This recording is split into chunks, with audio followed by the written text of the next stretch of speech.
Dr. Nadeem sir, I think that question is for you. That no takers here. I tell you, are very bad, yeah.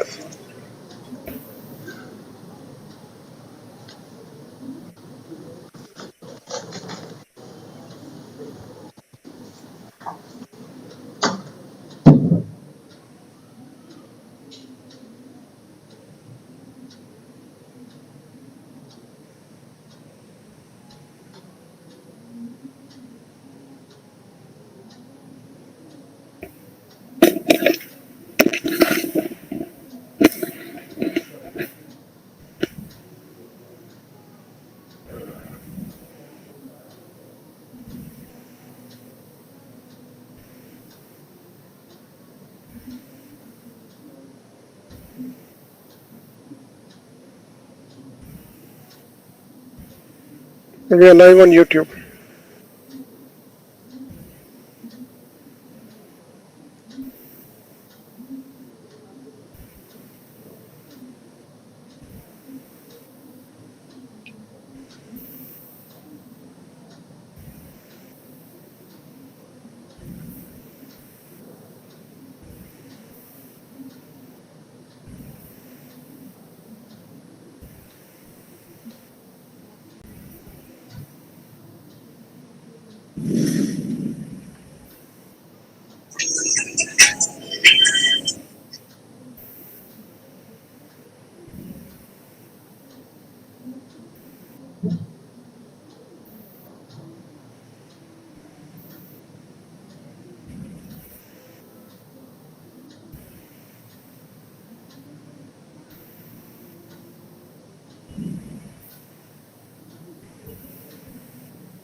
So all set, should we start? Yes, sir. Right, great. Good evening, everybody. Welcome to this evening episode of Pursue, and this is Pursue 13D. And this is the pathology of head and neck, and we are streaming live from AIIMS New Delhi via Kolkata. A very interesting topic, salivary gland neoplasm, expect the unexpected. To talk on that, we have Dr. Aanchal Kakkar, who's an MD from AIIMS New Delhi. Presently, she's an assistant professor in the Department of Pathology, AIIMS New Delhi. Earlier, she was as an assistant professor in the Department of Pathology at Tata Memorial Hospital, Mumbai. Her area of interest is head and neck pathology, pediatric pathology, and she's got more than 125 publications in international and national journals, including citations in WHO fascicles, 10 book chapters. She's also a contributor into the famous Robbins and Cothran's Pathologic Basis of Disease, with multiple awards, including the Dr. N.C. Nayak Award for the most talented young pathologist by IAPM Delhi. Indeed, she's a very talented person. Before I ask her to start, let me request all of you to please keep your mic muted, your camera off, and please don't share your screen. With this, let me request Dr. Aanchal Kakkar, ma'am, please share your screen and let's start. Thank you. Good evening, sir. Thank you once again for inviting me to the Pursue series. And I'll be talking on salivary gland neoplasms today. Expect the unexpected. And salivary gland neoplasms are a very heterogeneous group of tumors, and we really don't know what to expect when we see especially an aspirate or a core nasal biopsy from the parotid gland, more commonly as compared to the other salivary glands. So I'm just going to jump right in. Most of the time what we can do is just take a deep breath and just dive off a cliff. So let's just go on to the first case here. So the first case is of a 48-year-old male with a parotid swelling. You can see here that this is an aspirate. This is the pap and the gene sustain slides.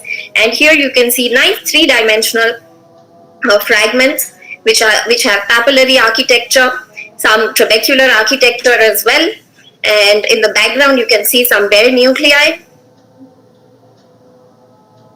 On higher magnification you can see that these tumor cells have scant cytoplasm, and they have enlarged the nuclei which have considerable pleomorphism. Some vacuolation of cytoplasm is evident here, whereas most of the cells are devoid of cytoplasm. They have scant cytoplasm.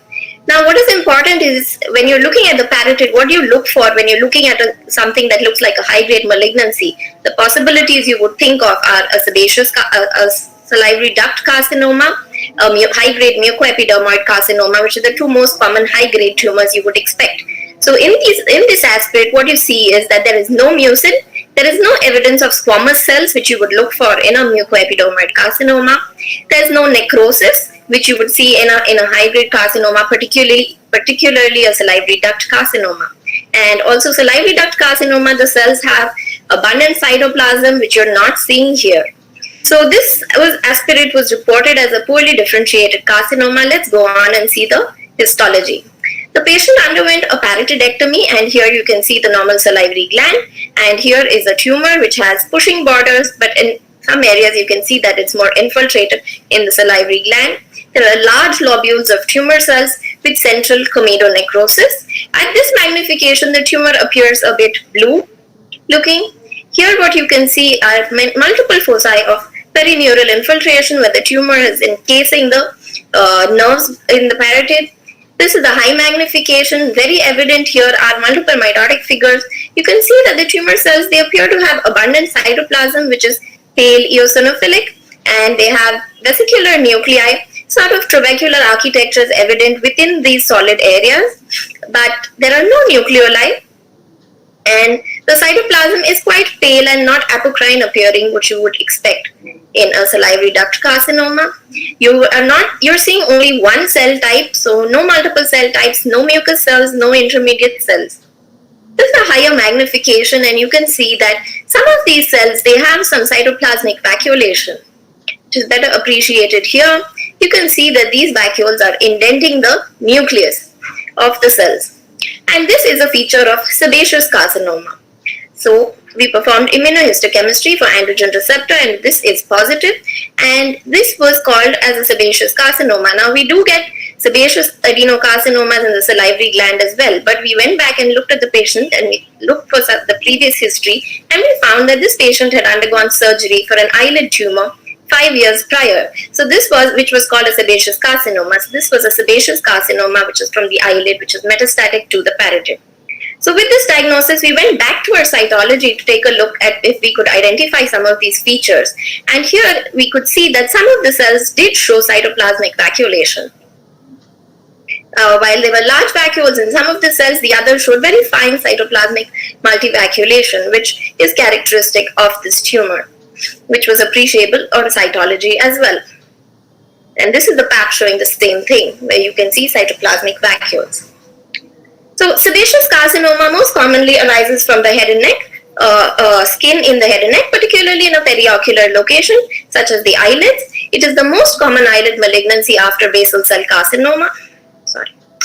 After basal cell carcinoma, it is most commonly seen in the upper eyelid, where it is 2 to 3 times more frequent as compared to the lower lid, and then it is followed by the caruncle and the eyebrow. It's most commonly seen in middle-aged women, and it is believed to arise from the meibomian glands. As you can see here, this is the eyelid, and this is the conjunctiva, and this is a large tumor with central area of comedonecrosis. It can also arise from the glands of Zeiss and sebaceous glands, and often there is complete replacement of the tarsus, so you can't really identify where it's arising from. Sebaceous carcinoma is characterized by the presence of sebocytic differentiation, which shows abundant multivesicular cytoplasm and nuclear scalloping, which is seen here. And however, more frequently, sebocytic differentiation is not evident, and you just see irregular lobular masses of tumor cells with central comedonecrosis. This is because the tumor may be well to poorly differentiated.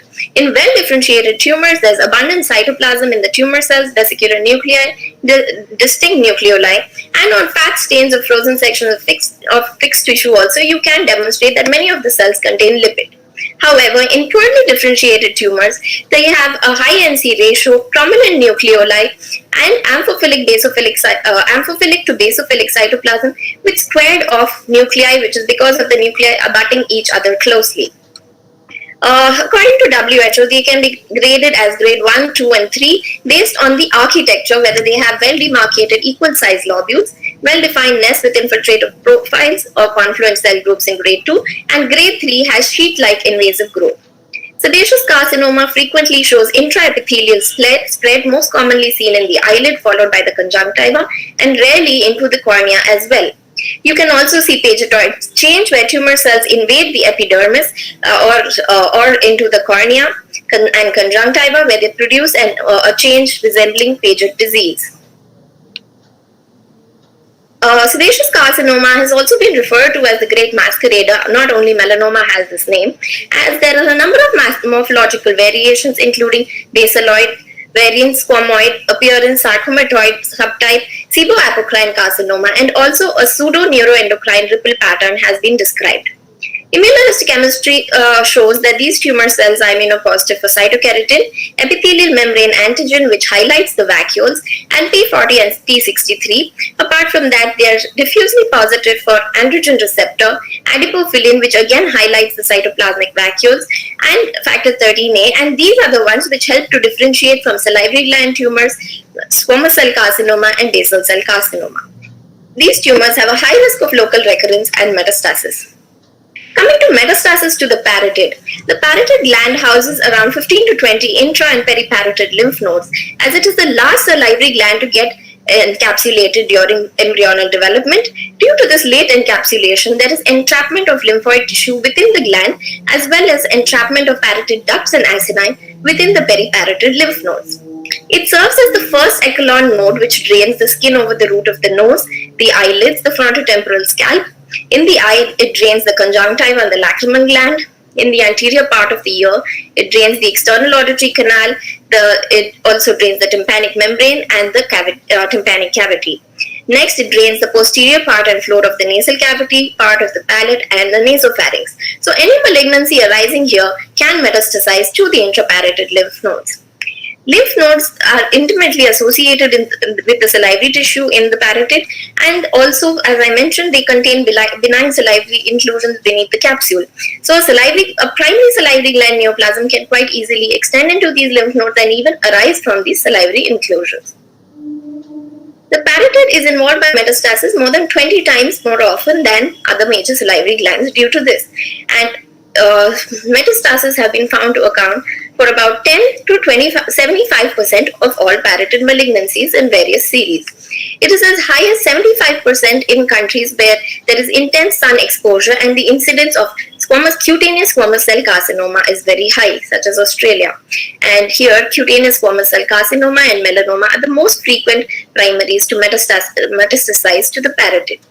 However, in our setup, we've seen that eyelid tumors and intraorbital tumors are the ones which most frequently metastasize to the parotid. Interestingly, distant primaries can also metastasize to the parotid, and there are reports of lung, kidney, breast, and prostate cancers metastasizing here. And the parotid mass may be the first manifestation of disease in such patients, also particularly in melanomas and intraclavicular primaries. How do we make a diagnosis of metastasis to parotid? Ideally, you should have the history of a non-salivary gland primary cancer, but in our setting, most of the time we have patients who don't come with the history. Next, if you see morphology, which is not typical of a primary salivary gland neoplasm, it should ring a bell and make you stop and think of something else. Metastases usually have high-grade features, and perineural invasion, as I showed in this case, is usually prominent. Based on identification of characteristic features of the primary, that would be perfect if you could make the diagnosis when you don't have the history at all. Also, you need to use ancillary techniques which would help to distinguish from primary salivary gland tumors. Metastases are usually high-grade malignancies, and they grow quickly, and they can quickly efface and involve intraparotid lymph node. So the absence of intraparotid nodal involvement does not rule out the possibility of a metastasis if you're seeing the tumor purely in an intraparenchymal location. Next, we come to case 2, which is of a 53-year-old male with a parotid mass. FNAC was performed, which showed cohesive clusters of tumor cells with cytoplasmic vacuolation in some of the cells. And in addition, there were squamous cells, as you can see here. They're large polygonal cells which show some orangophilic cytoplasm. They have large vesicular nuclei with prominent nucleoli. In this fragment, you can see that there is marked anisonucleosis of the tumor cells. And here you can see some fragments of desmoplastic stroma. Now, based on the location in the parotid, the first possibility that was given with a high-grade carcinoma showing the presence of squamous cells was high-grade mucoepidermoid carcinoma, and the second possibility was squamous cell carcinoma. No mucin was present and no mucus or intermediate cells were identified, so this needs to be kept in mind. The patient underwent a parotidectomy, and here you can see in the salivary gland you have a keratinizing squamous cell carcinoma, and there's extensive desmoplasia, and as I said, perineural invasion is very frequent. So this is called a squamous cell carcinoma, and it was advised to exclude metastasis before thinking of a primary.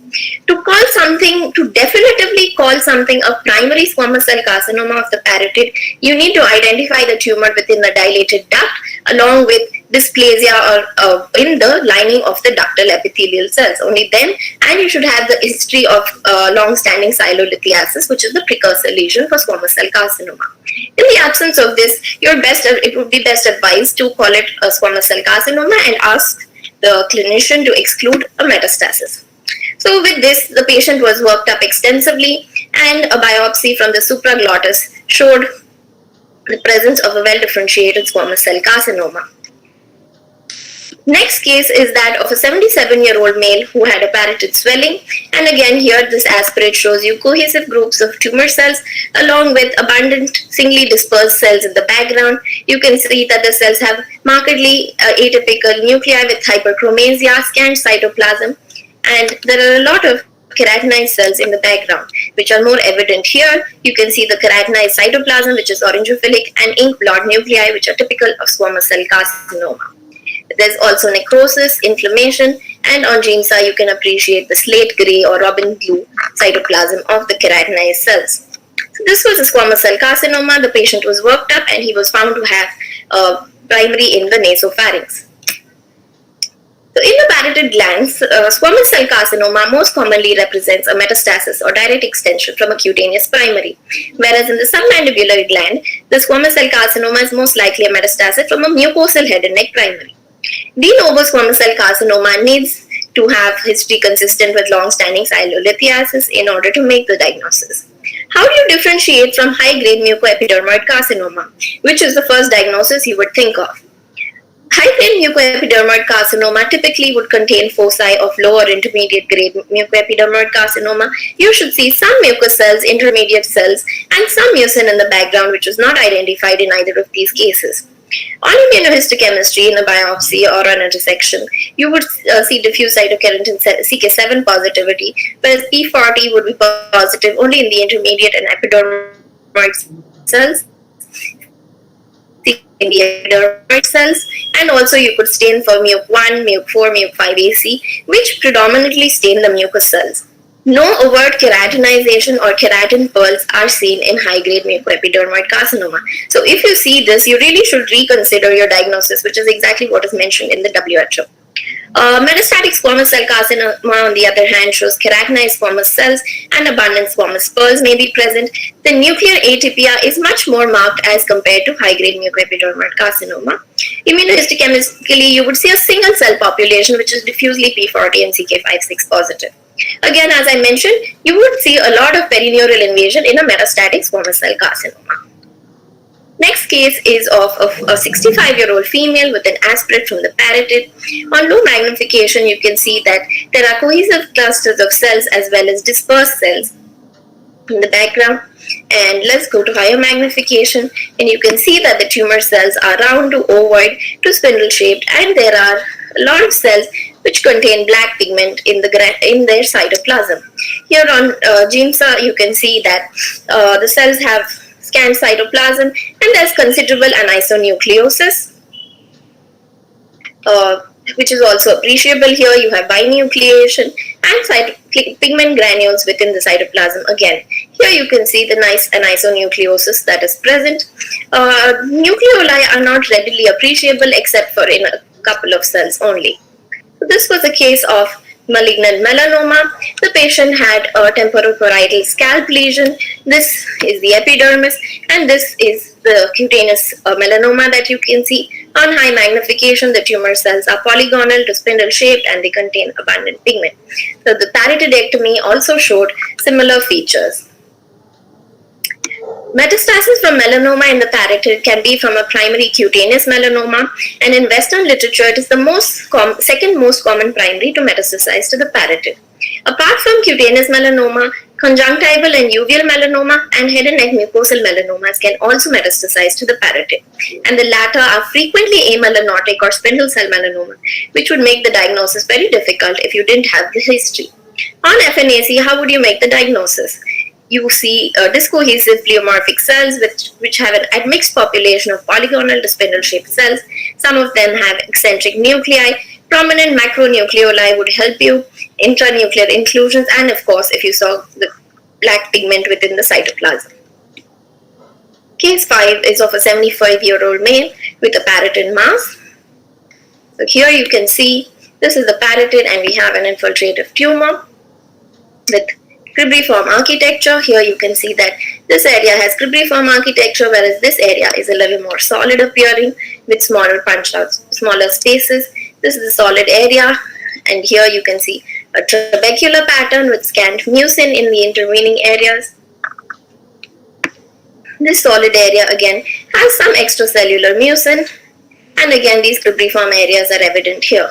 So on this magnification, the possibilities I would consider would be a solid adenoid cystic carcinoma because it has solid and cribriform appearance, or I would also consider a basal cell adenocarcinoma. However, the mucin doesn't quite fit in with either of those. If you look at these cribriform areas, they don't have punched out margins, which you expect to see in an adenoid cystic carcinoma. These are not punched out spaces. Here you can see that the nuclei are quite spaced out, indicating that the cells have considerable amount of cytoplasm and they look quite uniform. The nuclei don't look as hyperchromatic as you would expect in an adenoid cystic carcinoma. It looks a bit off for an adenoid cystic.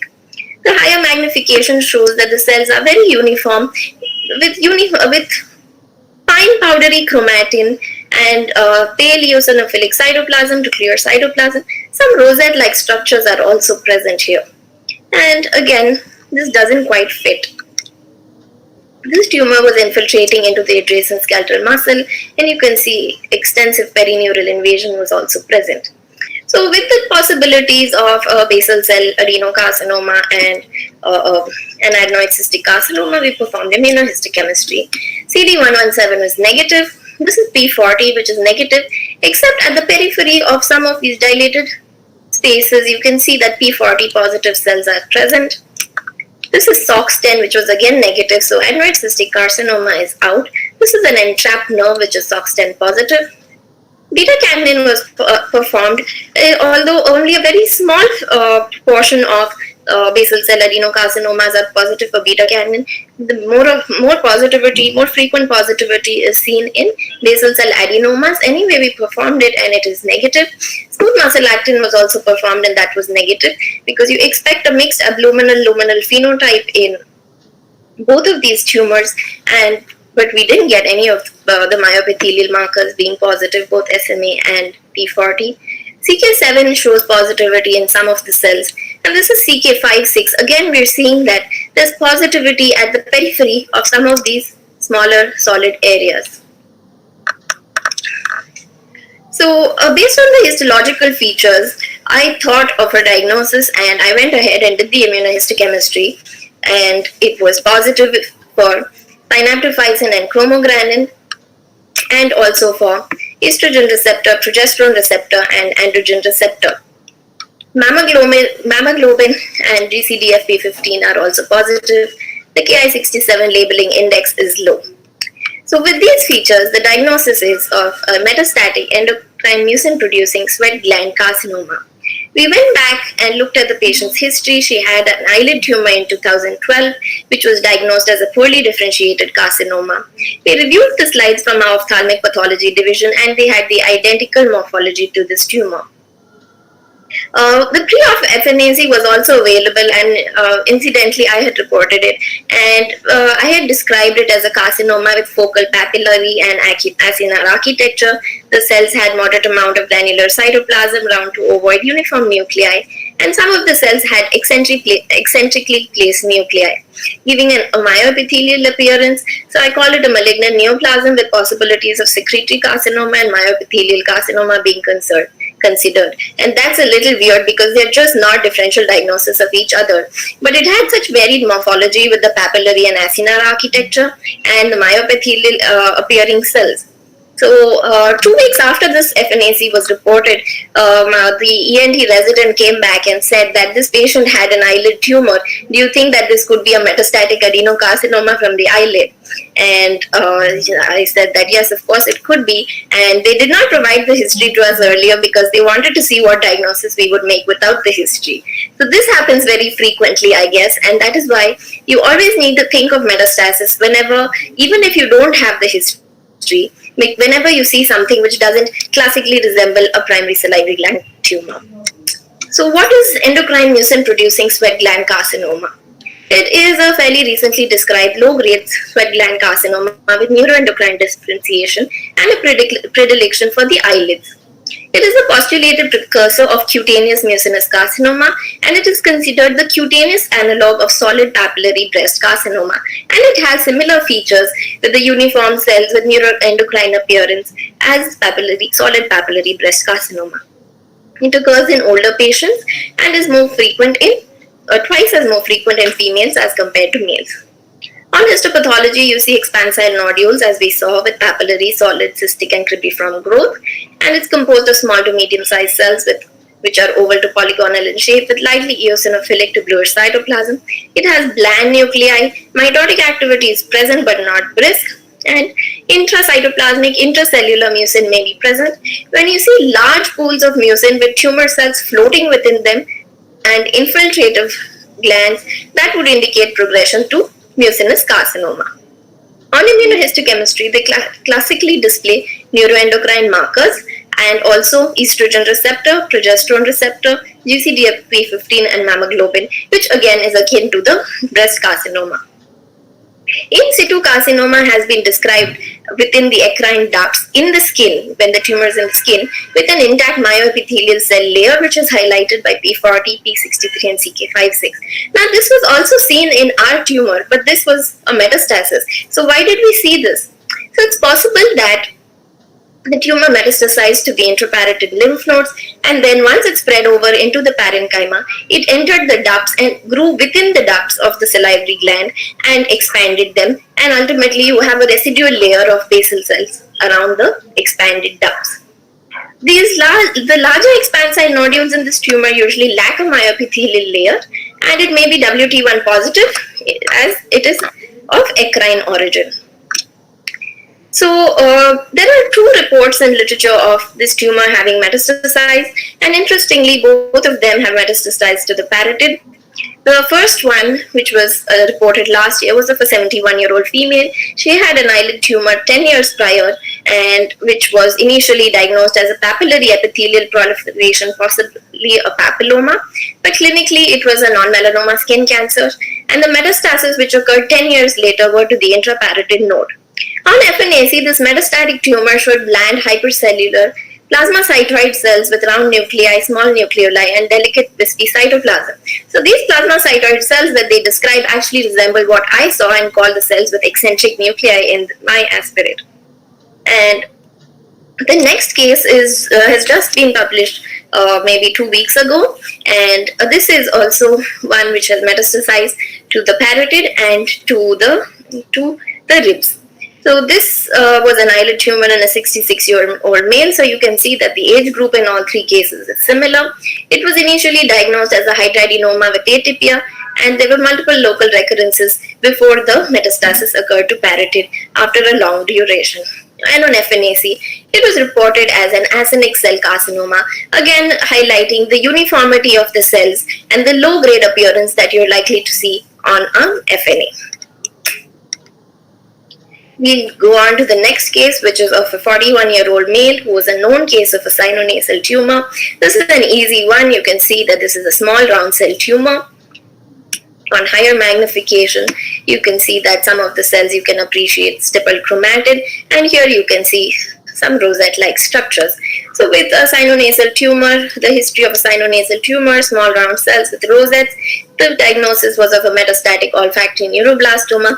This is the the intraparotid lymph node, which later showed similar tumor cells with a lot of fibrosis, as this patient had received neoadjuvant chemotherapy, and so we used immunohistochemistry. This is synaptophysin, which highlighted the tumor cells.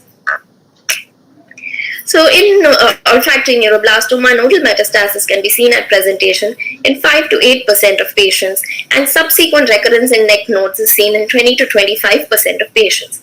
And lymph node metastasis is an important prognostic factor for 5-year survival, with 29% survival with nodal metastasis as compared to 64% without nodal metastasis.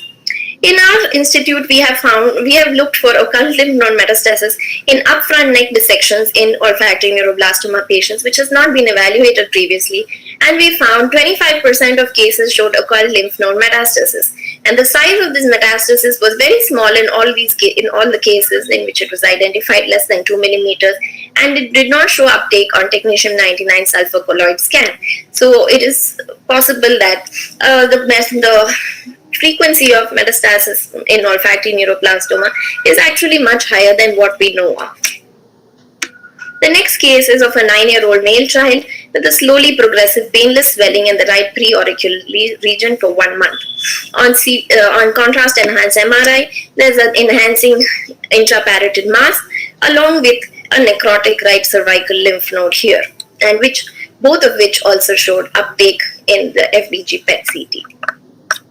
So we initially got there was a core biopsy from this tumor, and here you can see this is the normal parotid and this is the tumor tissue, which looks like a small round blue cell tumor, but here there are some glandular structures that are appreciated here. It looks like there's some sort of cribriform pattern. On higher magnification, these cells appear basaloid. There is some tubule formation going on here. And here the tumor cells are arranged in cords and tubules in a loose myxoid to edematous matrix.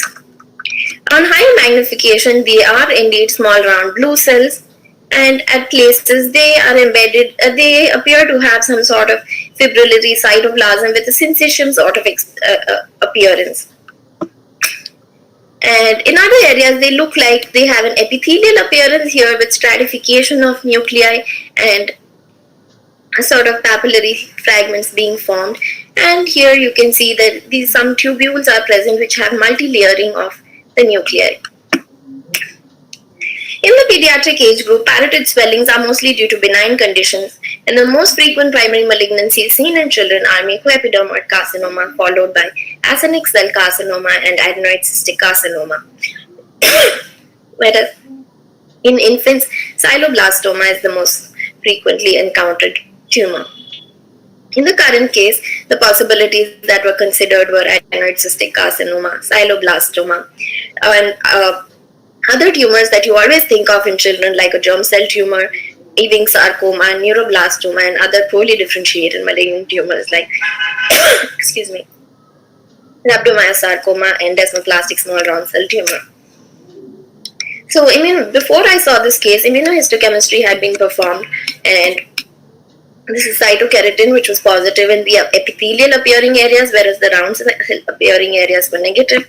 Epithelial membrane antigen was focally positive. CD117, which you expect to see in an adenoid cystic carcinoma, in the luminal cells, was negative. SAL4 was negative, excluding a germ cell tumor.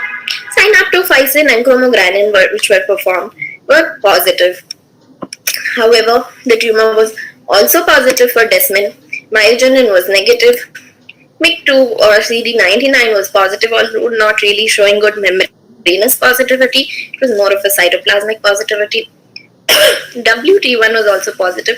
It was performed to exclude a desmoplastic small round cell tumor. INI1 expression was retained, and the Ki67 labeling index was fairly high. So when you perform a wide immunohistochemical panel and it doesn't give you any it doesn't take you in any proper direction at the end of it, what you have to do is you have to go back to morphology, and that's exactly what we did. This patient also had an FNAC, and this is what we reviewed at that point. And this FNAC has classical features of this tumor. If you've seen it once, you're not going to forget it. And so this is a small round blue cell tumor. There are some rosettes. There are groups of cells which are embedded in this fibrillary matrix, just like we saw on the biopsy. These rosettes are showing multi-layering, which is akin to epithelial tubules, which is also seen here. And when I saw this, I had one thought in mind, and so we called the patient back and we asked for the history, and sure enough, this patient had undergone an enucleation 3 years prior for a tumor which was arising from the ciliary body, which was adhering to the posterior surface of the cornea, and was diagnosed as an ocular medulloepithelioma. And he had undergone an orbital exenteration following that for the residual tumor. And this is the clinical information that the parotid biopsy came with. Just preauricular swelling since 1 month and nothing about the previous surgery. So this is what happens a lot of times, and you really have to extend yourself to come to a diagnosis, if especially when it's a metastatic tumor. So this is the parotidectomy that was performed, and here you can see this is a salivary gland. This is an intraparotid lymph node with residual follicles and a tumor within it. This is a cervical lymph node, which again shows similar tumor. And the tumor showed, similar to the biopsy, these multi-layered epithelial tubules and rosettes. And the tumor cells are small round blue cells, which are seen in trabecular appearance and as well as lining these epithelial tubules and rosettes. In some areas, like the biopsy, we saw, like the aspirate, we saw that these cells were embedded in a fibrillary matrix. And interestingly, we found some areas of cartilage as well. So, ocular glioma is an neuroepithelial tumor that arises from the non-pigmented ciliary epithelium. It's the second most common primary intraocular malignancy in the first decade of life, and it's associated with germline mutations in the DICER gene. The characteristic histopathological features are cord sheets and sheets of primitive neuroepithelial cells, which are surrounded by a hypocellular loose myxoid matrix. Rosettes are seen, which are usually larger and more cellular than flexner intestino rosettes. You can also see homoerite rosettes. Characteristically, you see neuroepithelial tubules, which is what we saw in our case, which have an internal and external limiting membrane,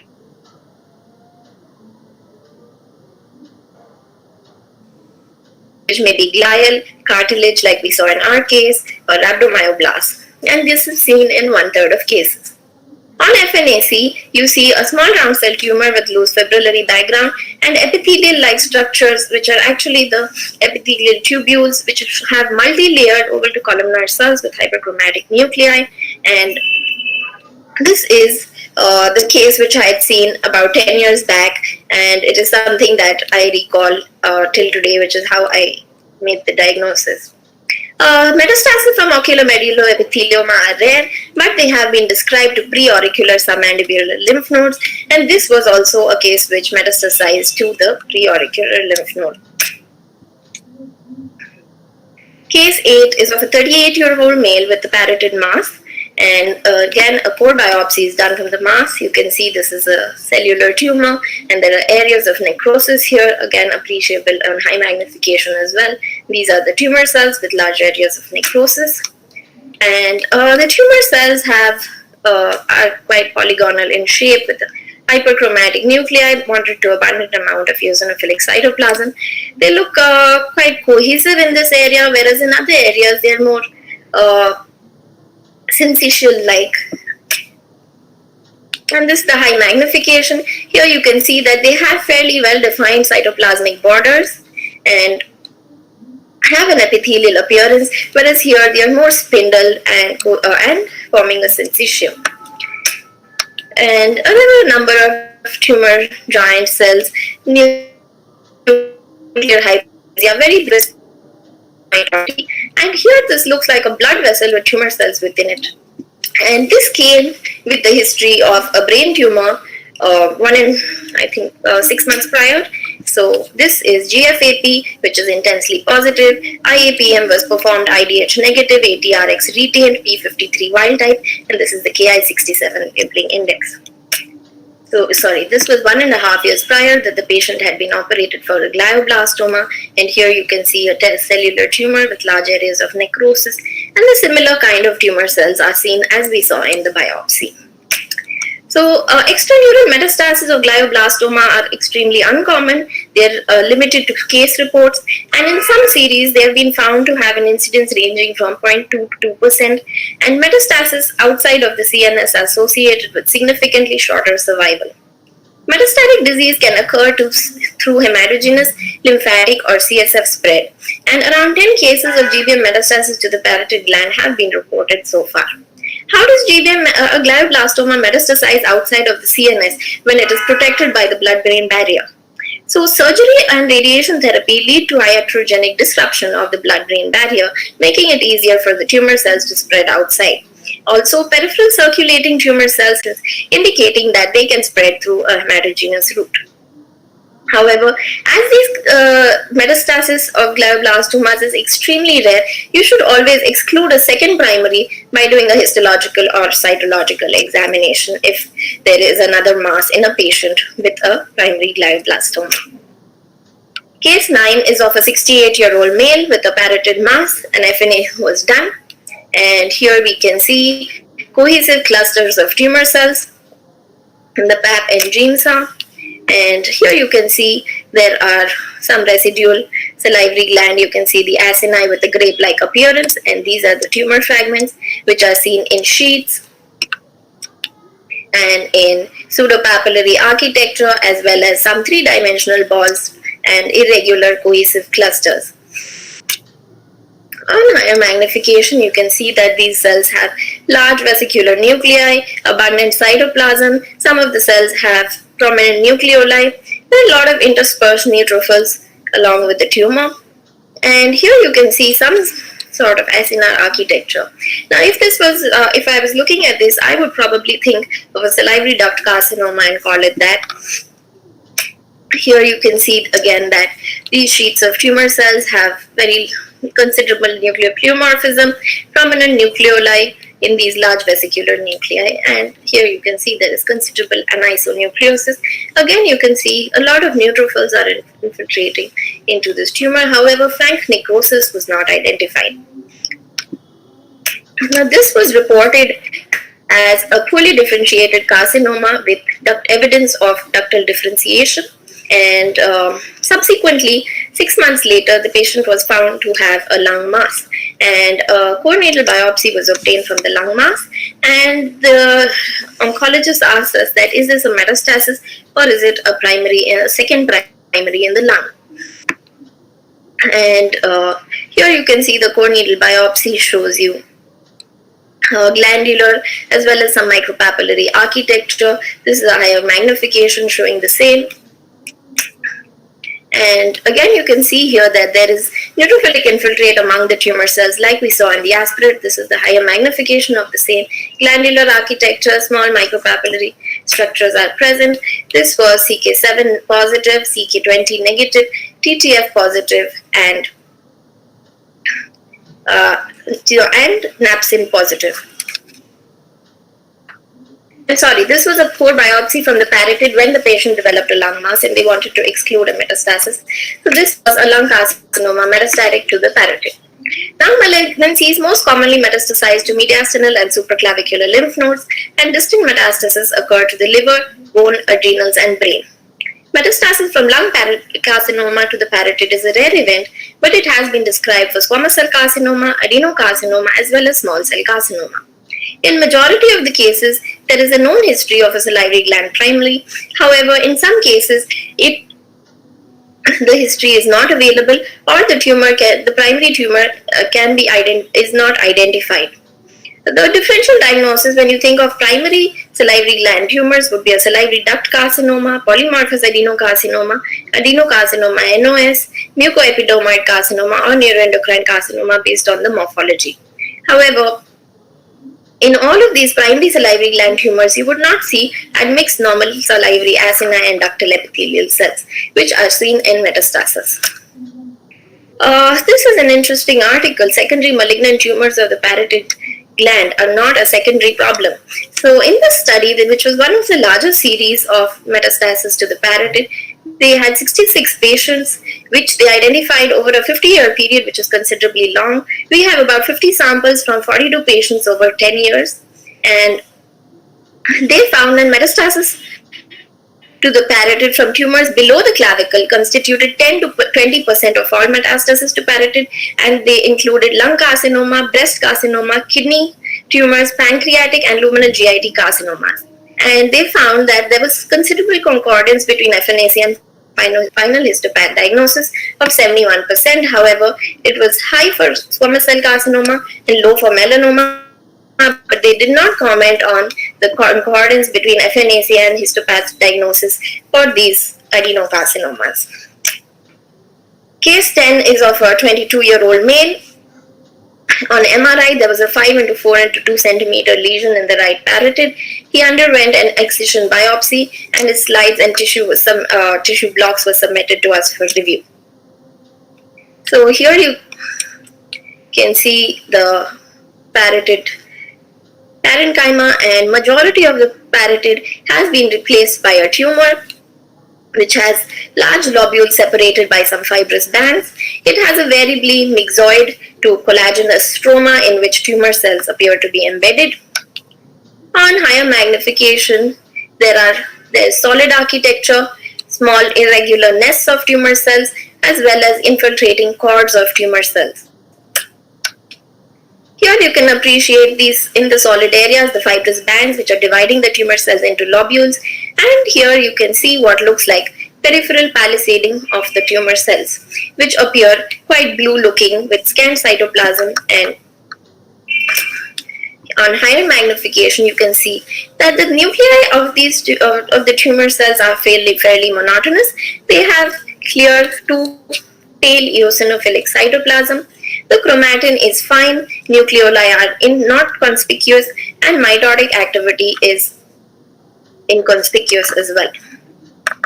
At places, there were perivascular rosettes, which are formed by the tumor cells, and interestingly, there are small foci of squamous differentiation and keratinization, forming keratin pearls.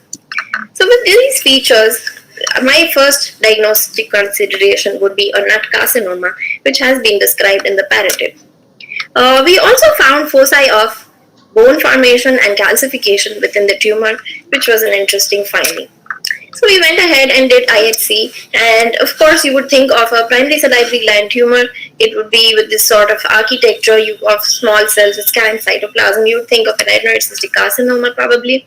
So we performed immunohistochemistry. CD117 is diffusely positive. In an adenoid cystic carcinoma, you expect positivity more in the luminal cells and not in the abluminal cells, but here it is diffusely positive. CK7 was negative in the tumor cells and highlights a few entrapped residual ducts, and P40 is again diffusely positive, while smooth muscle actin is negative, and this doesn't fit in with the profile of biphasic cellular population in an adenoid cystic carcinoma. And NUT immunohistochemistry was also negative.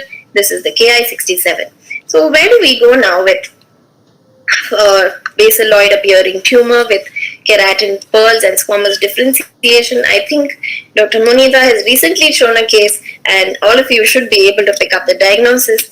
This is CD99 showing membranous positivity, and NKX2 2.2 is positive, diffusely positive in the tumor cells. Synaptophysin shows variable positivity in clusters as well as isolated single cells being positive. So this was a case of parotid Adamantinoma-Like Ewing sarcoma. This is a rare Adamantinoma-like variant of Ewing sarcoma which exhibits evidence of squamoid differentiation on the morphological, immunohistochemical and ultrastructural level in the form of squamous pearls and keratinization, diffuse immunopositivity for high molecular weight cytokeratins P63 and P40, and the presence of desmosomes and tonofilaments. Similar to Ewing sarcoma, classical Ewing sarcoma, it harbors the T1122 rearrangement with an EWSR1-FLI1 fusion. Until recently, it was only described in bone and soft tissue of extremities.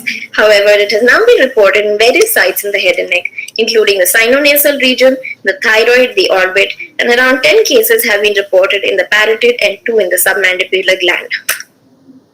This tumor has a wide age range, and the morphology is of sheaths, nests, and lobules of basaloid cells with a variably myxoid, fibromyxoid, or hyalinized stroma. There is presence of basement membrane material between the tumor cells, as seen here. Peripheral palisading of the tumor cells, where the nuclei are arranged perpendicular to the fibrocollagenous septae, and squamous differentiation in the form of intercellular bridges, keratinization, and abrupt small keratin pearls. These last few features of squamous differentiation have been described to be less common in the salivary gland as compared to other sites. However, the number of cases reported is quite small, so maybe we'll get to know a little better in the future. What is important is that this tumor, unlike the differential diagnosis that you would consider, has strikingly isomorphic nuclei which are round over, and that should help you to pick it up. On immunohistochemistry, epithelial markers like cytokeratin and markers of squamous differentiation like P40 and P63 are diffusely positive, apart from CD99 and KX2.2, which are positive in all Ewing sarcomas, and synaptophysin shows variable positivity in the tumor cells. So what are the clues to Adamantinoma-Like Ewing sarcoma? Cytologic monotony despite high-grade features like necrosis and frequent mitosis is what is described. However, in our tumor, we did not see necrosis and mitotic activity was infrequent. We had received only one block, so we can't be sure that the rest of the tumor did not show necrosis and increased mitosis. Next is the presence of abrupt small keratin pearls, rosettes, and peripheral palisading when present should help you to think of this diagnosis. Lastly, on immunohistochemistry, when you see diffuse strong P40 staining coupled with synaptophysin positivity should also make you think of this tumor. In the salivary gland, what is the differential diagnosis? All tumors with a basaloid or myoepithelial phenotype would make you think, would come enter the differential diagnosis. Firstly, adenoid cystic carcinoma solid type. And although it's solid, focal cribriform architecture is usually seen in the solid type as well. It has a biphasic cell population, biphasic P40 expression, not diffuse, and also you can use MIB immunohistochemistry or demonstrate a MIB or MIB-L1 rearrangement. Next is basal cell adenocarcinoma, which is usually low grade in appearance, which would enter the differential diagnosis in our case, and it does not show necrosis or brisk mitosis. However, again, it is a biphasic tumor with luminal and abluminal differentiation. Majority of cases do show cyclin D1 positivity, which would help in differentiating. Myoepithelial carcinomas can be high grade and can resemble adamantinoma like Ewing sarcoma. However, immunohistochemistry for myoepithelial markers like smooth muscle actin and calpunin would be negative, while P40 and P63 would be common to both tumors. Nut carcinoma, again, you have immunohistochemistry for nut, which would help you to differentiate between the two.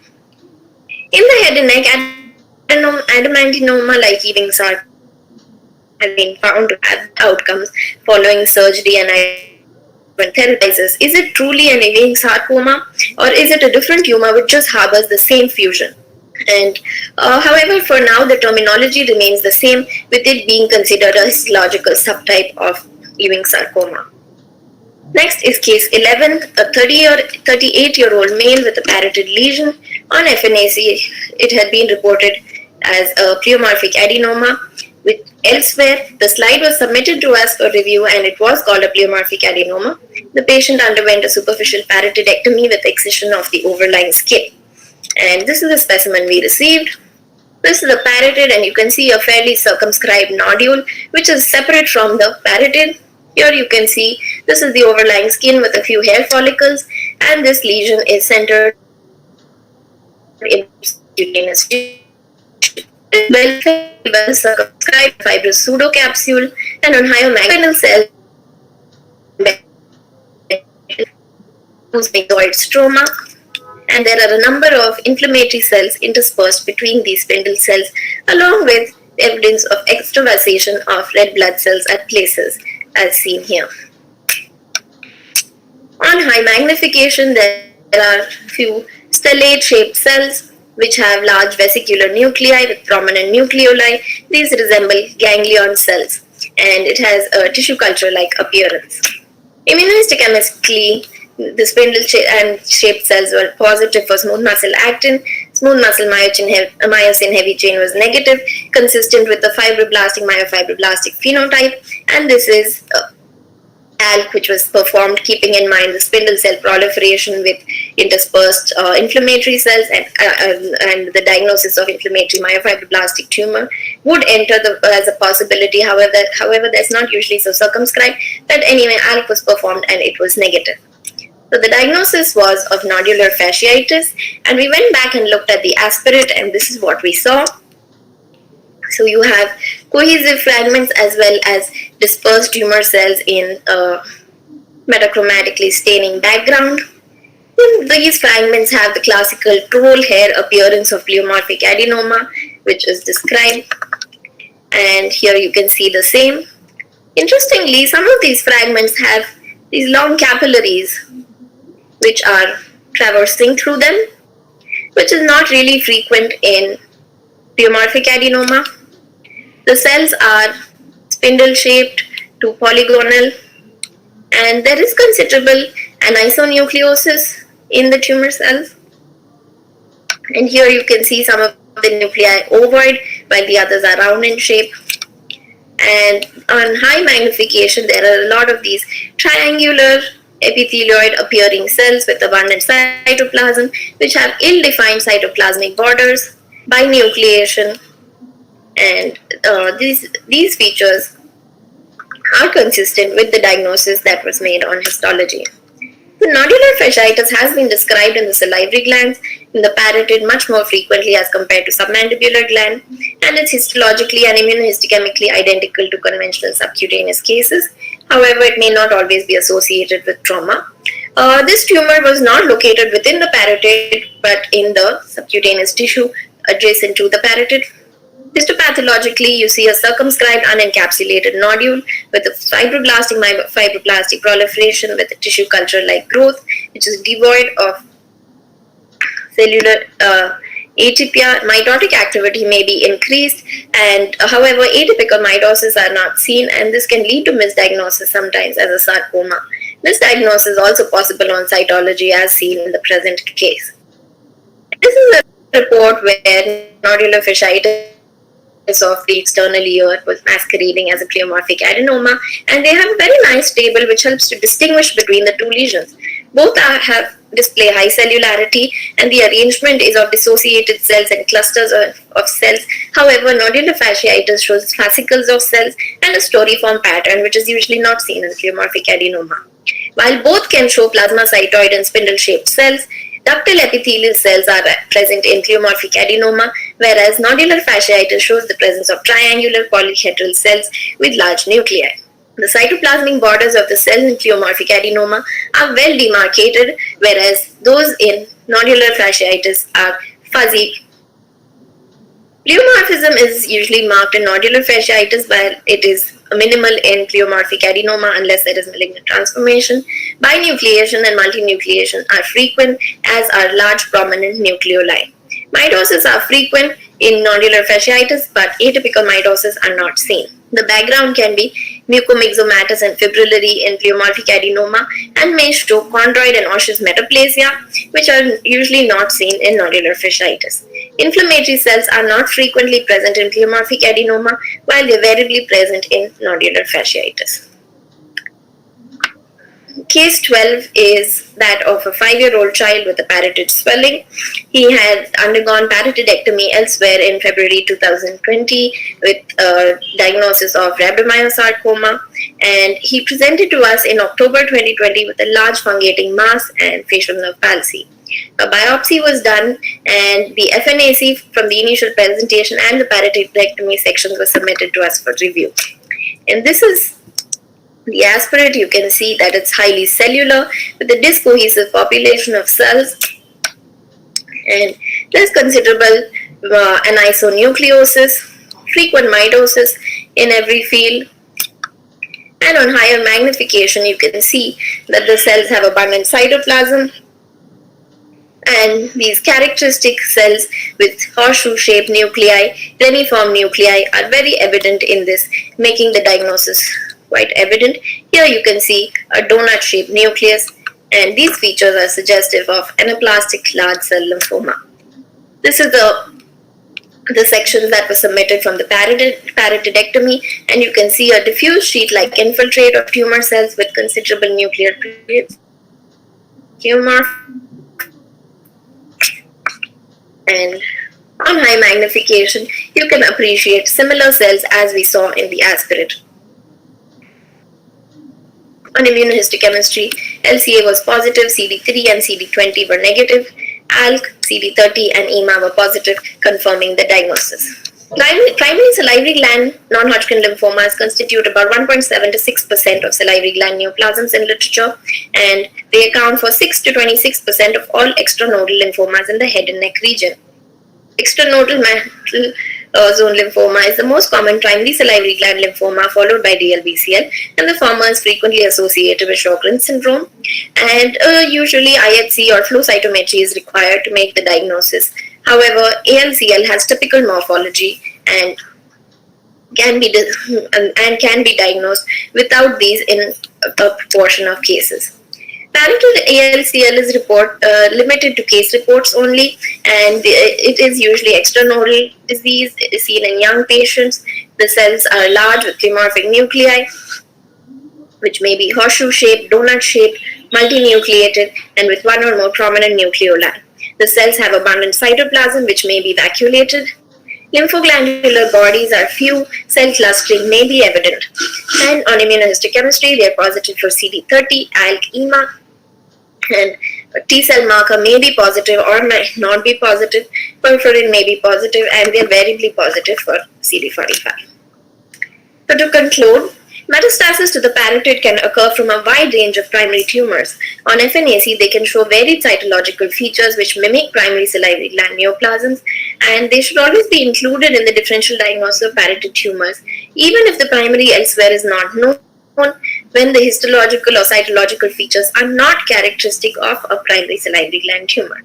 Ancillary testing should be done in any case where the morphology does not very closely match that of a primary salivary gland tumor, or for cases wherever there is a history of non-salivary gland primary malignancy. And ultimately, correlation with information retrieved from time. We have to call back the patients because the history is not provided to us, and you get the information from the patient themselves. Everything that isn't a primary salivary gland carcinoma is not a metastasis. Everything that looks unusual isn't a metastasis. So we should always keep rare non-epithelial neoplasms in mind, including mesenchymal and hematolymphoid tumors. And lastly, when we're talking about salivary glands, I have to say that pleomorphic adenoma is the most treacherous diagnosis, and a number of epithelial and non-epithelial tumors can mimic it. So we should always make this diagnosis with caution and be absolutely sure, particularly on FNAC, that you're seeing all the classical features before we call something pleomorphic adenoma. Thank you. Thank you so much. Life has become more difficult. There is a question by Dan Brown on the chat box. What are the differentials of adenoid cystic carcinoma? Okay, so adenoid cystic carcinoma, when it has the classical cribriform and tubular appearance, you would not think of other differential diagnosis. But when it has a solid appearance, predominantly, then that is when differential diagnosis would come into your head.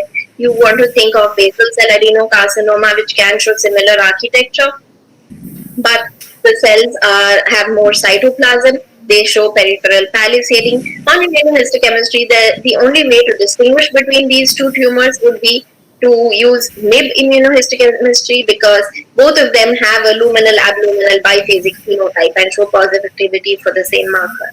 So MIB IHC would help you to differentiate between them, and also the translocation by FISH or real-time PCR, where you identify a rearrangement of an MYB or MYB L1 gene.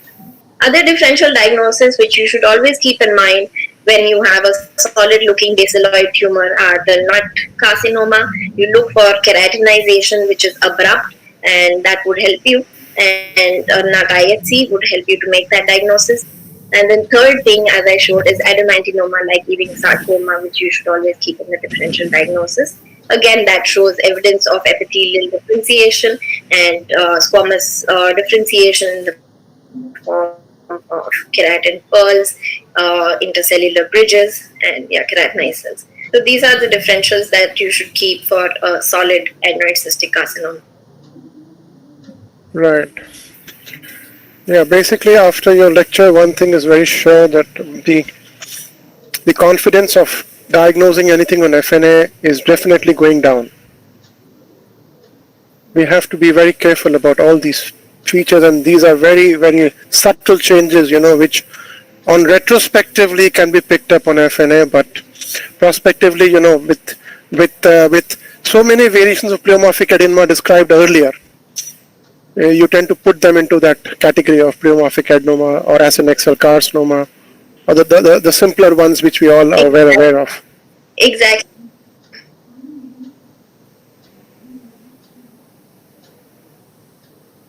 I can't hear you. Yeah, hello. Okay, you were breaking up for a bit, but yeah, you're absolutely right. So, pleomorphic adenoma can show so many morphological variations, and because of the metaplastic changes that you can get, and which is why it can mimic almost anything, and anything can mimic a pleomorphic adenoma if it shows the presence of a metachromatically staining matrix. So that is always a diagnosis on FNAC, which looks like it might be really simple, but when you correlate with histology, you'll find out that maybe you're not always right when you make the diagnosis of pleomorphic adenoma. Correct. Apart Yeah, from that, there are a lot of... Please go ahead. Sorry. Yeah.